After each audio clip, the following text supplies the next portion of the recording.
A very good morning, class. My name is Ankush Panvo, and I'm your 8th standard. I'm your science teacher. All right. And today's topic is the basic practices of the crop production. All right. हम लोग ने पिछली बार एक session में ये किया था जिसमें हम लोग ने एग्रीकल्चर प्रैक्टिसेस क्रॉप्स और डिफरेंट टाइप्स ऑफ क्रॉप्स के बारे में हम लोग ने पढ़ाई की थी. एंड मेरे पास टेक्स्ट बुक नहीं थी पिछली बार, but right now I am having the text book, तो हम लोग शायद इस बार और बेटर वे में आगे पढ़ पाएंगे. Right. So basic practices of crop productions में क्या क्या आएगा, सीधा हम लोग मैं आपको इनलिस्ट करके चल देता हूँ यहाँ पर. Basic practices of the crop productions में ये सारे पॉइंट्स आएंगे. अगर कोई भी आपसे एग्जाम्स में भी एक क्वेश्चन पूछे, please enlist all the basic properties of the crop production. So you'll have to enlist preparation of soil, sowing, adding manure and fertilizer, irrigation, protection from weeds, harvesting and storage. Alright, ये सारी चीज़ें किसकी हैं? Agricultural practice, खेती बाड़ी की practices हैं. Preparation soil में हम देखेंगे कैसे मिट्टी तैयार करें. एक minute guys. Alright. So preparation of soil में हम देखेंगे हम लोग कैसे मिट्टी तैयार करें. सोइंग में हम लोग देखेंगे कि कैसे हम लोग उसमें सीड्स डाल के बोएं. एडिंग मैन्योर एंड फर्टिलाइजर्स में हम लोग पढ़ेंगे कि कैसे उसमें खाद डालें या कैसे उसमें यूरिया डालें जिससे वो और बेटर बन जाएगा. इरिगेशन, पानी कब लगाना है कब नहीं लगाना, कैसे लगाना है, वो हम इरिगेशन में पढ़ेंगे. प्रोटेक्टिंग फ्रॉम वीड्स, जितने भी आजू बाजू जो पेड़ उग जाते हैं, जो अनवांटेड पेड्स होते हैं जो हमें चाहिए नहीं होते, जो खुद से उग जाते हैं, जिनको बेसिकली जंगली पौधे कहा जाता है. जैसे कि आप देख सकते हैं खेत के बाजू में आजू बाजू अगर आप देखेंगे तो जंगली पौधे जैसे कि ज़्यादातर भांग के पौधे उग जाते हैं, वो सब उनको वीड बोला जाता है. हार्वेस्टिंग, कैसे उसे काटें, कैसे उसे निकालें और कैसे उसे हार्वेस्ट करें. मतलब जो हार्वेस्टिंग का जो प्रोसेस ही होता है वो होता है क्रॉप्स की कटाई करना, उसको निकालना, उसको अच्छे से ठीक करना, और लास्ट में आता है स्टोरेज. ऑलराइट, ये सारी चीज़ें क्या करती हैं? एग्रीकल्चरल प्रैक्टिसेस करती हैं. ओके, तो आज हम लोग उनमें से एक टॉपिक थोड़ा सा डिटेल में करेंगे, जैसे कि प्रिपरेशन ऑफ सॉइल, मतलब मिट्टी की तैयारी. ऑलराइट, आप लोग काफ़ी लोग इसी एरिया से हैं, right. Most of the people from the city, जैसे कि जो भी बच्चे जो शहर से आते हैं उन्होंने ज़्यादातर खेत देखे नहीं होते हैं. वो ये सारी चीज़ें किताब से पढ़ते हैं, लेकिन आप लोगों ने खेत देखे हुए हैं तो आपका एक्सपीरियंस थोड़ा इस मामले में ज़्यादा रहेगा. Alright, so if you want me to speak in English also, I would be speaking in English in between as well, but मैं आपको हिंदी में भी उसकी जानकारी देता रहूँगा. So the preparation of the soil. The preparation of the soil is the first step before growing a crop. Alright? अगर मैं इसे हिंदी में समझाने की कोशिश करूं तो ये सबसे पहला कदम है कभी भी फसल उगाने के लिए. One of the most important tasks in agriculture is to turn the soil and loosen it. Alright, so basically वो ये कह रहे हैं कि सबसे इम्पॉर्टेंट टास्क है जो होता है वो सॉइल को लूज़ करना. लूज़ करना क्या होता है कि उनकी जो मिट्टी है, जो एकदम हार्ड मिट्टी है, हार्ड सरफेस होता है, उसको थोड़ा हिला दो. वो मिट्टी थोड़ी बहनी चाहिए. मतलब ऐसा होता है कि वो ऐसा क्यों करते हैं मैं आपको बता देता हूँ, ताकि जब हम लोग कोई भी फसल उगाए तो जिसके जो जड़ हैं वो आराम से अंदर से मिट्टी से निकल सकें. अगर मिट्टी हार्ड रहेगी तो जड़ को निकलना, मतलब अंदर की तरफ, नीचे की तरफ जाना बहुत मुश्किल पड़ जाता है. लेकिन अगर आप एकदम लूज मिट्टी रखेंगे तो क्रॉप्स जो होते हैं उनको बहुत आसान होता है उन मिट्टी में अपनी जड़ को अंदर निकालना, क्योंकि मिट्टी ढीली होती है. अगर एकदम आप सूखी मिट्टी रखेंगे तो उसमें से निकलना बहुत मुश्किल होता है. Alright, one of the most important tasks in agriculture to turn the soil and loosen. This allows the root to penetrate deep into the soil. Penetrate का मतलब होता है कोई चीज़ अगर किसी चीज़ के अंदर से निकल जाती है तो वो उसको बोलते हैं वो उसके अंदर से पेनिट्रेट हो गई. तो वैसे ही रूट्स जब मिट्टी के अंदर से निकल जाएगा तो उसको बोलते हैं the roots to penetrate deep into the soil. वो काफ़ी डीप सॉइल के अंदर पेनिट्रेट कर पाता है. The loose soils allow the roots to breathe easily even when they go deep into the soil. तो जैसे कि मैंने आपको कहा था कि जो ढीली मिट्टी होती है, जो हम लोग करते हैं कोई भी फसल उगाने से पहले, वो क्या करती है, वो जितने भी जड़ होती है उनको सांस लेने में भी आसानी देती है। Okay, why do the loosening of soils allow the roots to breathe easily. ये खुद ही एक सवाल पूछ रहे हैं, इसको क्वेश्चन टैग सवाल बोलते हैं, जो कि आपका इंटरेस्ट इस कहानी में मतलब या इस टॉपिक में बनाए रखे। उन सब के सवालों को हम लोग क्वेश्चन टैग्स बोलते हैं। तो ये पूछ रहा है why does the loosening of the soil allow the roots to breathe easily, वो क्यों ऐसा करता है।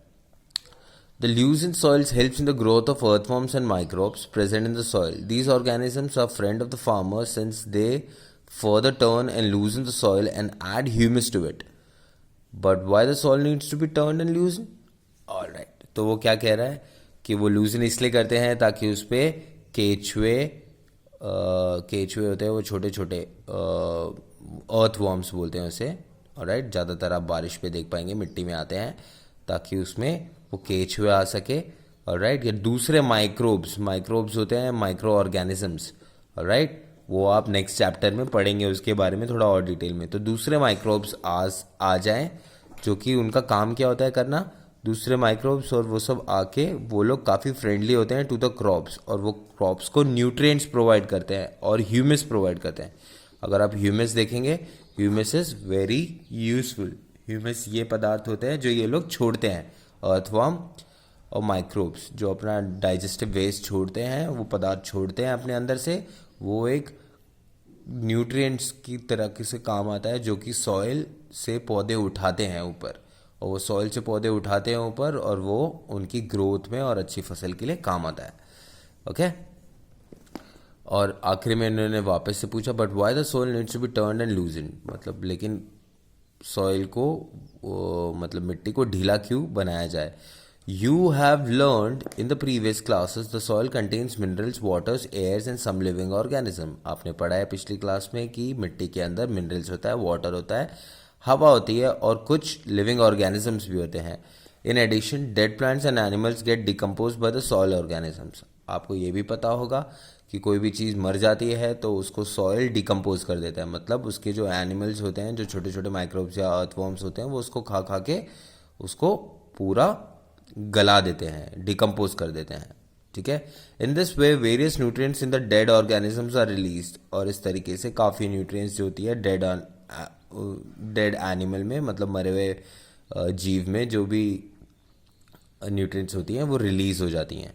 Alright, back into the soil, किसके अंदर, मिट्टी के अंदर। These nutrients again observed by the plants, और ये जो मिट्टी के अंदर सारी न्यूट्रिएंट्स जो रिलीज हो जाती हैं वो वापस से प्लांट्स एब्जॉर्ब कर लेता है। Alright, since only a few centimetres of the top layer of the soil supports plant growth. Okay, मतलब ऊपर के कुछ centimetres, few centimetres of the top layer of the soil supports the plant growth. Turning and loosening of the soils bring the nutrient rich soil to the top so that the plants can use this nutrient. मतलब turning and loosening of the soils में क्या होता है, हम लोग मिट्टी को एकदम से खोद खोद के ऊपर लेके आ जाते हैं। वो ऊपर जो लेके आ जाते हैं, तो ये कहना चाहता है कि प्लांट्स, आपको पता है कि वो ऊपर से ग्रो करते हैं, लेकिन जब हम लोग उसको खोद खोद के वो मिट्टी ऊपर लेके आ जाते हैं तो सारे न्यूट्रिएंट्स ऊपर आ जाते हैं, जो कि प्लांट्स यूज़ कर लेते हैं। इसलिए हम लोग प्रिपरेशन ऑफ द सॉइल में सॉइल को इस तरीके से प्रिपेयर भी करते हैं। ओके, नेक्स्ट अगर हम लोग पढ़ेंगे, okay, the process of loosening and turning of the soil is called tilling और प्लोइंग। ऑलराइट, अगर आप देखेंगे, अगर आपने मेरा इंग्लिश स्पोकन का क्लास का अगर कल का टॉपिक देखा होगा, तो मैंने उसमें प्लोइंग वर्ड यूज़ किया था। तो आप देख सकते हैं the process of loosening and turning, मतलब जो ये मिट्टी को ढीला करना और उसको लूज करना, उसको पूरा टर्न करना, नीचे की मिट्टी ऊपर लाना, of the soil is called tilling और ploughing. Alright, so tilling and ploughing, ये एक प्रोसेस है। This is done by using a plough. Plough क्या होता है मैं आपको दिखा देता हूँ डायग्राम में, आपने ये देखा होगा। वैसे तो आजकल ट्रैक्टर्स यूज़ होते हैं, ऑलराइट, यस, वैसे तो आजकल ट्रैक्टर्स यूज़ होते हैं, पर इसको प्लॉ बोलते हैं। ये पूरा जो स्ट्रक्चर है, इसको प्लो बोलते हैं, जिससे वो लोग सॉइल को उभारते हैं, मतलब सॉइल को प्लो करते हैं. टर्निंग ऑफ द सॉइल और loosening of the soil takes places. Okay, ploughs are made of wood और आयरन, मतलब वो या तो लकड़ी के बने होते हैं या फिर वो लोहे के बने होते हैं. If the soil is very dry it may need watering before the ploughing. अगर वो लोग कहना बोल रहे हैं कि अगर मिट्टी काफ़ी सूखी है तो उसको थोड़ा गीला कर लेना चाहिए प्लॉइंग करने से पहले. ऑलराइट, द प्लॉट फील्ड में have big clumps of soil called crumbs. जितने भी वो बिग क्लम्प्स होते हैं, जो मोटे मोटे डले हो जाते हैं, जो ऊपर की तरफ आ जाते हैं प्लॉ करते वक्त, उस क्लम्प्स ऑफ सॉइल्स को हम लोग क्या बोलेंगे? Crumbs. It is necessary to break this crumbs. Levelling the field is beneficial for sowing as well as for irrigation. ये बहुत ज़रूरी होता है, जो मोटे मोटे जो टुकड़े जो ऊपर की तरफ आ जाते हैं उनको तोड़ना और उसकी मिट्टी को लेवल करना. Levelling the field is beneficial for sowing as well as for irrigation. Sowing मतलब उसके अंदर बीज वीज डालने के लिए, और क्या बोलते हैं, इरिगेशन मतलब उसमें पानी वानी लगाने के लिए. तो levelling of the soil is done with the help of a leveller. Alright, इसके बारे में भी हम लोग पढ़ेंगे. Sometimes manure is added to the soil before tilling. मतलब कभी कभार मैन्योर ऐड हो जाता है. मैन्योर का मतलब क्या होता है? मैन्योर का मतलब होता है खाद. और सिर्फ मैन्योर का मतलब अगर आप देखेंगे तो उसका मतलब होता है जो काउ डंक और जो गोबर होता है, जो एनिमल वेस्ट से बना होता है, उस खाद को मैन्योर बोलते हैं. और फर्टिलाइजर्स उसको बोलते हैं जो कि केमिकली बना होता है. तो यहाँ पर वो लोग बोलते हैं कि कुछ कई बार मैन्योर मतलब जो जी एक नॉर्मल खाद है, जो एनिमल वेस्ट से बनी हुई खाद है, उसको ऐड किया जाता है किसमें? मिट्टी में. ठीक है, बिफोर प्लोइंग, ताकि उसको बाद में लूजन कर सके. This helps in proper mixture of manure with the soil.